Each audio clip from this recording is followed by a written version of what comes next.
All right, well, hi everybody. Welcome to topic 2 as a part of this learning module. My name is Dr. Brandon Juarez, and I'm excited to host you for this particular session. So I come to you with over 17 years of experience working in a K-8 setting. I'm still as a licensed teacher and administrator in the state of Arizona, and now as an associate professor in the College of Education at Grand Canyon University. Today's time is going to be spent focusing on community building, topic 2 in this workshop series titled Parent Communication and Engagement. As we spend our time, we have 4 main objectives that we're focused on today. The first is identify unique challenges that impact our schools, and we will move beyond some of the common challenges that we may be familiar with to really get to the nuts and bolts, if you will, of some unique challenges that face specific schools. Number 2 is overcome those challenges within the realm of building community for the sake of building closer partnerships and a better sense of community with our parents, caregivers, and stakeholders who we interact with from the outside. Number 3 is to describe parent organizations. And of course, the goal with that partnership is to have shared decision making. So we'll dive into some elements on what to look for there and some tools and tips to prepare you to create a shared decision making environment. And then finally, number 4, and we'll wrap things up here with our time, is developing an inclusive space within our school and campus surroundings. So let's go ahead and dive in.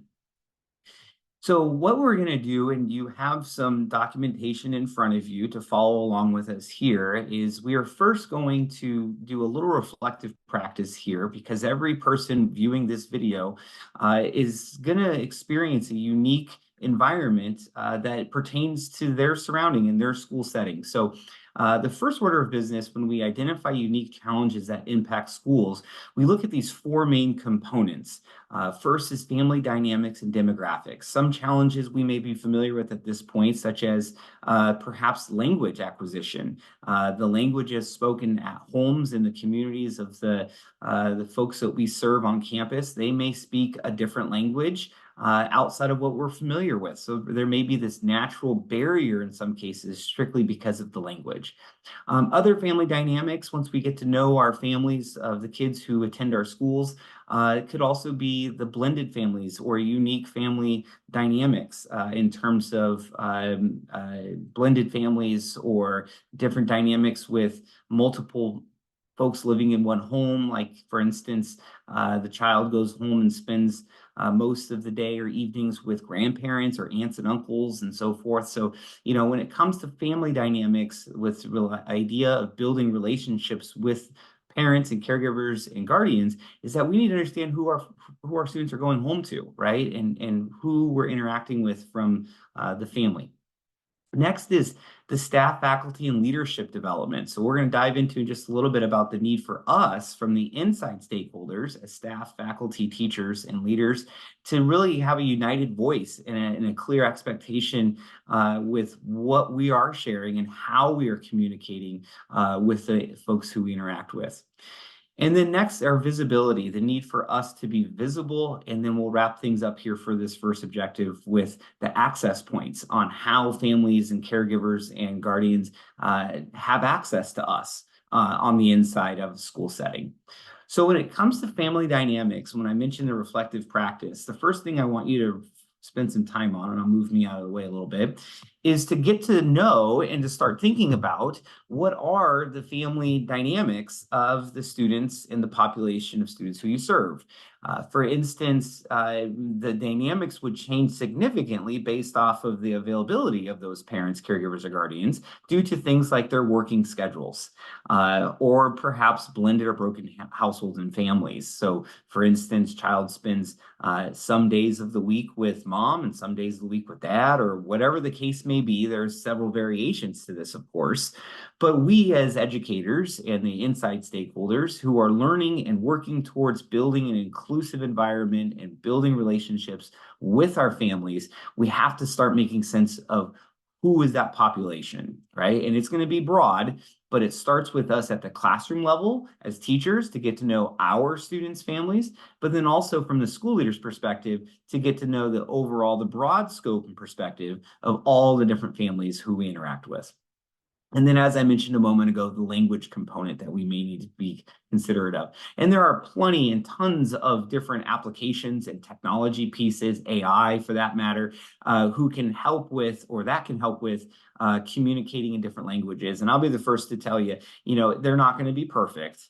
The dialects will be off, of course, but it at least gets us a running start to try to build that relationship and build that communication with those other families. And I mentioned in the last video for topic 1, uses of like the Remind application and website, where receivers of messages can receive that message in the language that they designate based off of the application and the tool that's being used. So there's several unique challenges, of course, to be said, but also unique opportunities to meet those challenges as it pertains to languages. Now, when it comes to the last part, just to make sure we're clear here, when we think of identifying unique challenges, what we're not mentioning here intentionally are some of the challenges that are quite ubiquitous across the board. Challenges that, maybe parents choose to send their child to your school because of the curriculum or the academics or the emphasis placed on homework or extracurriculars. In the same way, parents may not send their child to a school based off some of those same features, but also perhaps the school-wide system or MTSS or the behavior management approach or different dynamics of teacher attrition or what have you. So there's several unique factors that are familiar across the board for all teachers and leaders and staff members, but we want to focus on what do we have control over. And some of those components are really out of our hands. And I'm coming to you from Arizona, where we have more school choice for parents across the state than in any other state in the country. So, this is going to be unique to your community and to your state, of course. But for us here in Arizona, we have more school choice than any other state in the country. So, of course, naturally, parents are going to find and place their child at a school where they see best fit, and they have that opportunity to do so. Now, when we think of staff and faculty and leadership development, I want us to pause here next. We paused a moment ago to start thinking about who our population is, and I encourage you on the worksheet you have available to you to start jotting down, just thinking about, reflecting on who are the population of students who come to you in your school or specifically to your class. And after you think about the student population, of course, the next step is to think about the family dynamic. Who do you interact with? How often do you interact with? What kind of responses do you get? Who do you hear from? That sort of thing. Next layer of this conversation when we're developing an understanding of unique challenges is to start thinking about from the inside, what are we doing to have a united voice and a consistent front on how we're communicating with our parents, caregivers, and stakeholders. And these 3 elements I encourage you to focus on. First is the training for new teachers. Again, to use some information that we know from the U.S. Department of Education and from state data from the State Department of Education, at least here in Arizona, that we have more new teachers than any other time in our history of teaching in the United States. Therefore, we know statistically that nearly half of all teachers leave the profession by their 5th year of teaching. That statistic has probably been exacerbated due to the pandemic, and new data is, of course, forthcoming based off of teacher attrition rates. But we know that teacher training on how to develop relationships is a critical piece that we need to pause and give emphasis to. So here's what I mean by that. And perhaps you take a note regarding the development, again, on this first worksheet slide, of how do we develop the communication strategies and perhaps some of the soft skills to open these lines of communication. Well, the first thing is this. With new teachers coming on board, if they do not have the traditional teacher preparation program under their belts before entering the school setting, they may not have the formal training associated with the role parents play in a child's educational setting and educational environment. What I mean by that is, in some cases, they may have never had experience or exposure to communicating with parents. And in some cases, perhaps many cases, the teachers on campus are not parents themselves. So they're kind of in a unique environment where they, of course, are a professional educator. They are older than the students, but they are not in the same season of life as the parents who they interact with. This is, of course, not across the board, but certainly something to consider here, that perhaps I'm speaking to you as a teacher or as a school leader. You start to take inventory of the teachers who you interact with and who you've hired on campus, and you quickly see that there's a dynamic of strictly not being in the same season of life and perhaps not being able to connect at a parental level with some of these stakeholders who these kids are going home to. So when it comes to training these new teachers, we may want to start with, what are parents wanting from us as teachers, and understanding some of those expectations that are perhaps biased, or perhaps under the current, if you will, of what we know of and perhaps what we're thinking of what communication should look like. So really kind of understanding the language that parents speak, especially if we're not a parent, but also understanding, what do parents need from us as teachers. So training in that environment could start with us on the inside, to start looking at what parents need from us, and also how are we expected to communicate with parents.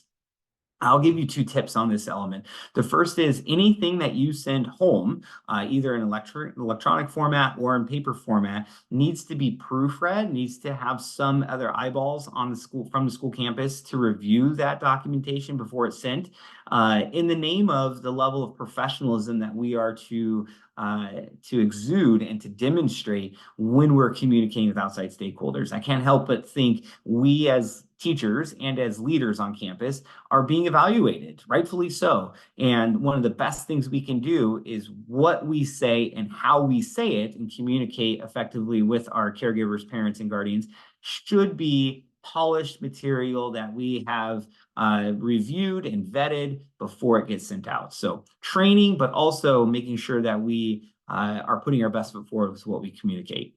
Number two here is inconsistent communication. So it's important that we are consistent from a classroom perspective, as well as from a whole school perspective, on what is being shared with parents, guardians, and stakeholders. For the sake of identifying unique challenges, one of the challenges on building community with our stakeholders is inconsistent communication. I'll give you an example. Is if a parent comes to the front office and says, my child's teacher said this, if the front office or the leadership at that school has no idea what he or she is referencing, there may be a sense of not knowing and discombobulation that we want to try to shore up from the school side. So what we mean by that is, teachers, it's incumbent on you to share if new information is going home that parents may have questions on, or a big event at school, what have you.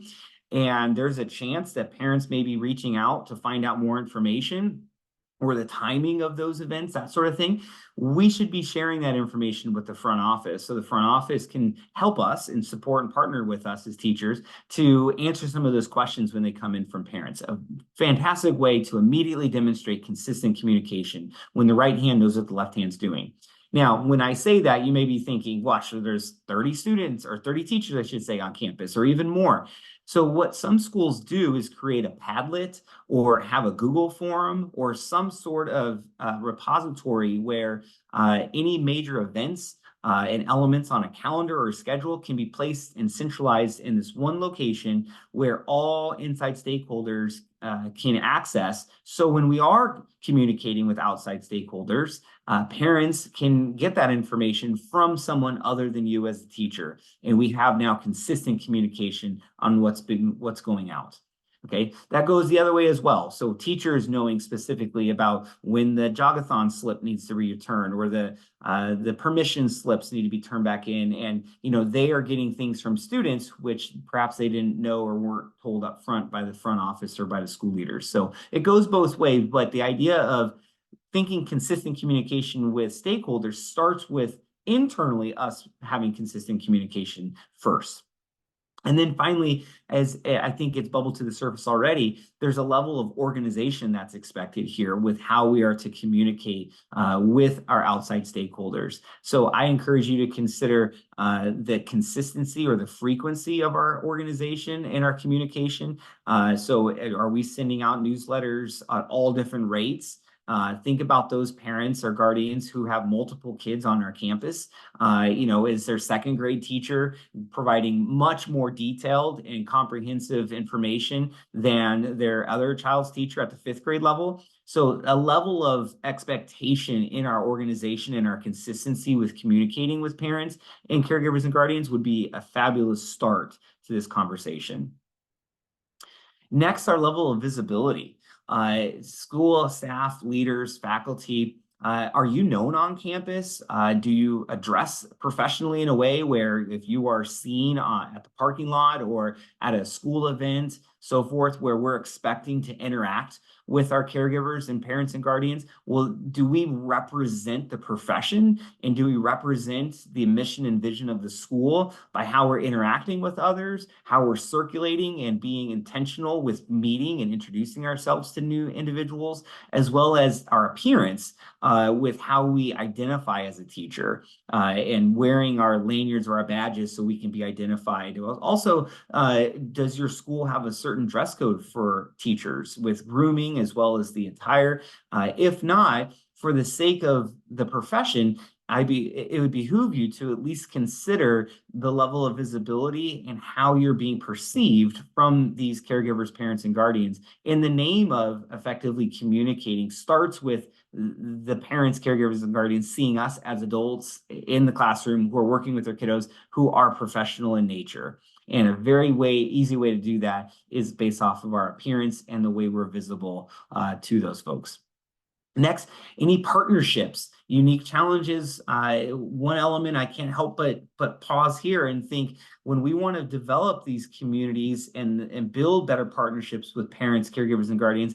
I encourage you to think about what's currently being offered. How can parents get involved? Do you have things like a room parent, formerly known as a room mom or room dad sort of thing, or a room guardian? So there's all sorts of names to it, but are we allowing access to our campus from parents, guardians, and caregivers? Do they feel comfortable offering to volunteer? And do we offer multiple ways for them to volunteer? I go back to the family dynamic in terms of work schedules. More folks are working now than perhaps before, and so they may not be able to volunteer a middle of the day opportunity to come to campus. But are there ways in which that we can partner with our parents, caregivers, and guardians to have them volunteer remote?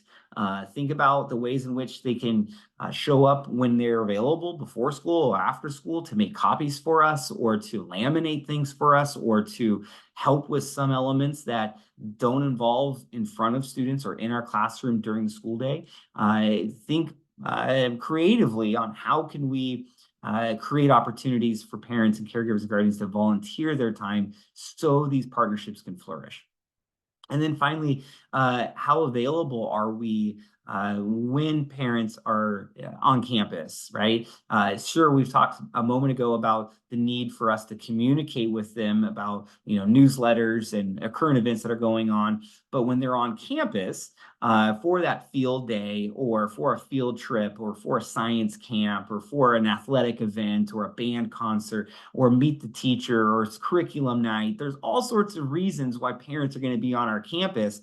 We should make sure that we take that opportunity to be out of our classrooms, in the hall, out on the courtyard, in the parking lot area, and introducing ourselves to make sure that we're creating an inclusive environment. And it starts with us. We need to take the initiative there. And then finally, to wrap up these unique challenges, think about the technology that we use and the feedback, and then are all voices heard? So I'm going to focus on this one in particular. When we talk all voices heard, typically the phrase goes, the squeaky wheel gets the grease. And what we mean by that is the most outspoken parents are often the ones who have the voices heard the most. But I want us to be cautious to not assume that only those voices represent the opinions and the statements of different parents, caregivers, and guardians. So what is your school doing, or what are you doing at the teacher level or at the school leader level to make sure that all voices have a chance to be heard? That means we're sending out surveys. We are intentionally asking people who may not share out very often so we can give them a chance to participate. We want to be sure to hear everybody and give everybody an opportunity rather than just hearing from the folks who make it very clear that they want their voices heard. Those are important, but also the ones who perhaps don't feel like they can be heard because the other ones are taking their space. So it goes, there's several components to this, but the idea is us being intentional to the need to hear from multiple people. And then finally, when it comes to feedback, do the parents, caregivers, and guardians know how their feedback is being received, as well as know opportunities that are being changed or revised or modified or enhanced based on that feedback? And it's imperative that we, from the school inside stakeholder level, are sharing how that feedback is being applied, and ultimately decisions are being changed or modified, revised, or reinforced based off that feedback. It's one thing to say, give me feedback, but it's another thing to show and to share how that feedback is being received and what's being done with it. Okay. Number two, overcoming challenges with building community. So we'll look at these three aspects as it pertains to our second objective here. So in terms of communities on campus, I'm curious and want you to start thinking about the need for opportunities for volunteerism in terms of things like chaperones or crossing guards or helping with sight words at the early elementary level. Can parents or grandparents or family members show up outside your class and run through spelling words for students, and doing these short interventions? Or can we use them to based off their professionalism in their workplace, can that be part of our curriculum? So think about the ways in which, very unique and very specific to your grade level and to the content you're teaching, but we need to make sure that we are open to the idea of parents sharing a voice. And I'd be, probably the first to jump up and to volunteer when I can for my child's education's sake. And I'm sure I speak for many parents who are happy to do it. In many cases, they just need to be asked, right, or invited. And then next, regarding community on campus, in addition to those examples I shared a moment ago, think about the different events and partnerships. So is it an opportunity for parents, caregivers, and guardians to coach an athletic team on campus, or to sponsor a school event? Or to do art masterpiece, or to run a robotics club, or something after school? Of course, they would need to be vetted from the school, but are there ways in which that parents can either formulate these opportunities on their own with your guidance from the inside stakeholder standpoint, or perhaps you create a curriculum for parents and caregivers to share their expertise as it surrounds some of these opportunities, like a technology club or something after campus, or like an art masterpiece, or like a music or band of some sort? So the first thing we need to do is to recognize that we have several unique skills from the parents and caregivers and guardians in our community, and to then leverage those unique skills and opportunities for the sake of building our community campus and that culture that we're looking to establish. Next, regarding surveys and evidence of how that feedback is received, I've stole some of my own thunder earlier in terms of retrieving consistent feedback, but then also having a uniform voice, like we shared a moment ago, so all parents and all caregivers feel like their voice on how the school operates or specific elements within the school, they have not only say over, but perhaps input on how those things function. And that, again, it's going to look very different for each school and each site, each grade level, each teacher, each classroom. But it starts with, what impressions are we giving if we're not actively seeking in a consistent way to hear from them to begin with, and then demonstrating and sharing how that feedback is being interpreted and ultimately what's being done with it. So in terms of describe parent organizations and making shared decisions, objective 3 of our time today, I want you to pause this video here and to read this quote. This comes from a fabulous book regarding the idea of developing classroom and school culture. And it was written not too long ago here. So, this author provides us great incentive as well as who he quotes, Mr. John Hattie, Dr. Hattie, from 2012, which is another fabulous read regarding this idea of developing school culture. So I'll pause here, go ahead and read this quote.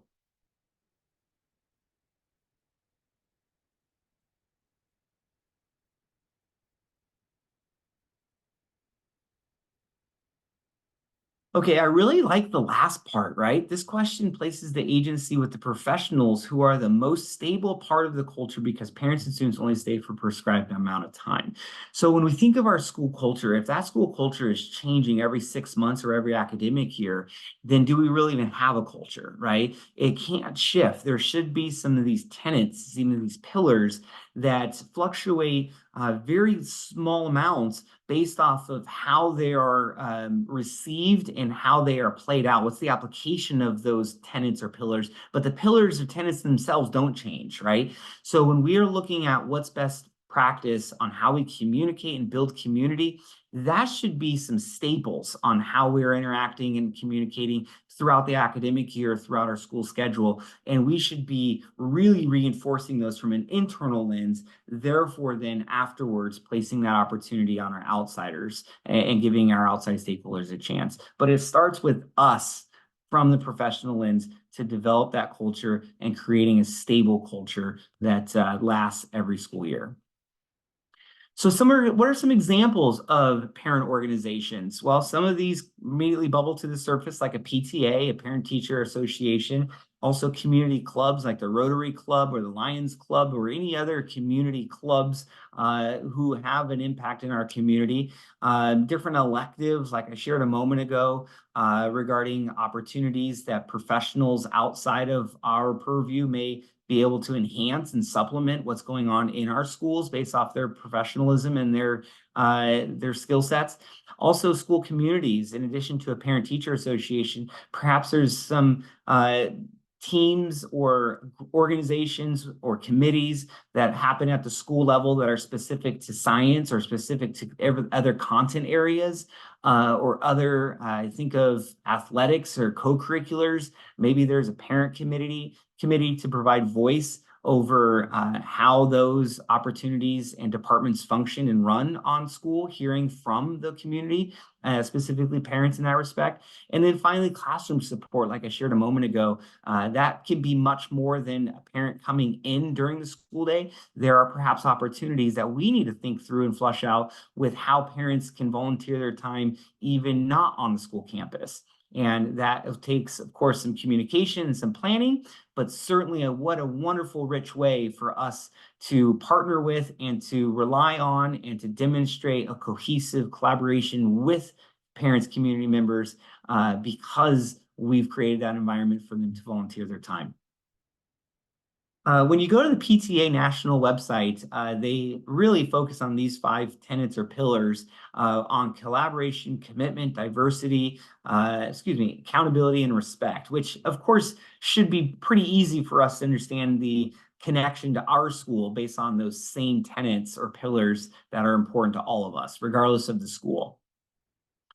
Next, in terms of shared decision-making, I want you to think about different committees or established goals, and again, all voices being heard, and ways in which that we open that up for all people to get involved. And this session that we're watching here is now a virtual session where at one point, perhaps you're only getting training in a face-to-face or in person. So how could we leverage technology perhaps to allow all voices to be heard? That means that the school leader set up a Zoom opportunity for parents at times, or different webinars or on-demand trainings where people can get access to the content, as well as a place for them to share their opinions or commitments or ideas to us as school leaders and teachers.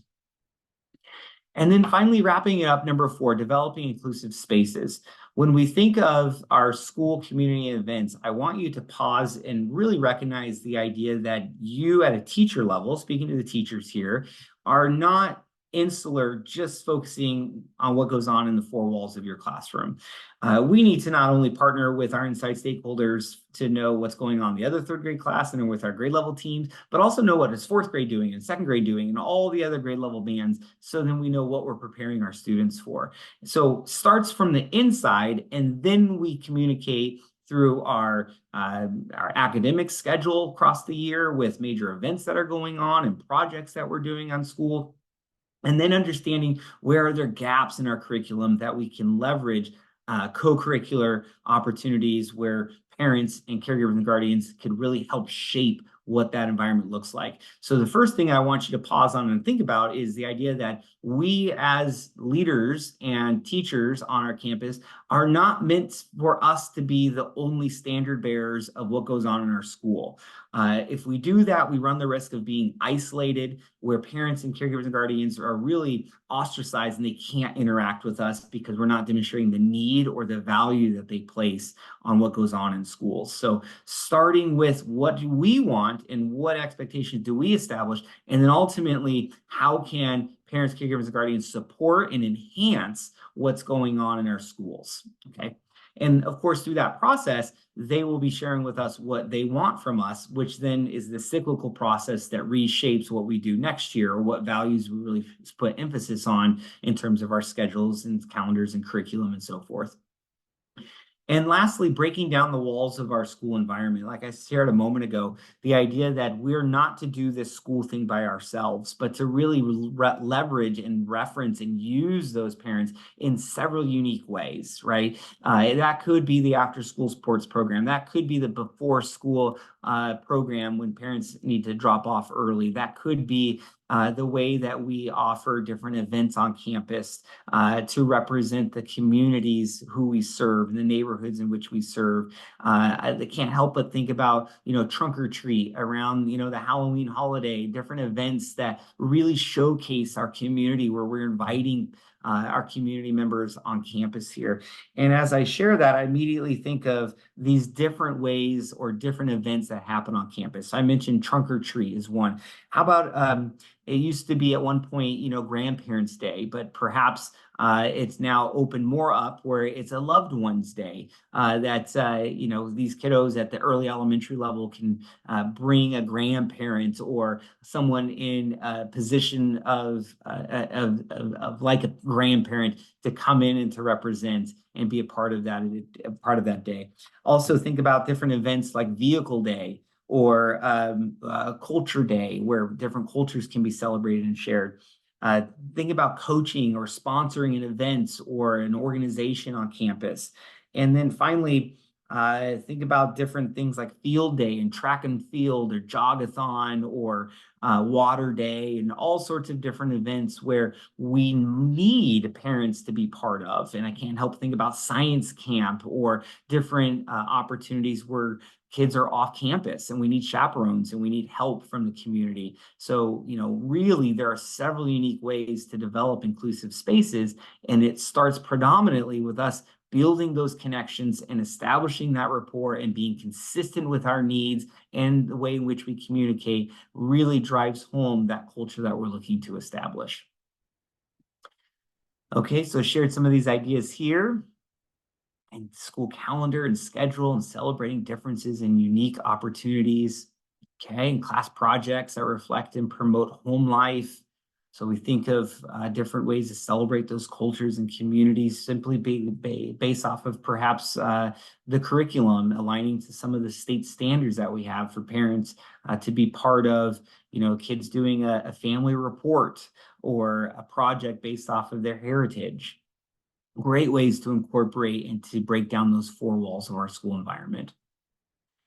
And last but not least, folks, I hope this training has been helpful for us for the sake of building the community in terms of offering new ideas and strategies, or perhaps reinforcing some ideas and strategies that you've already implemented on your school campus, and to provide you some unique insight to what parents are looking for.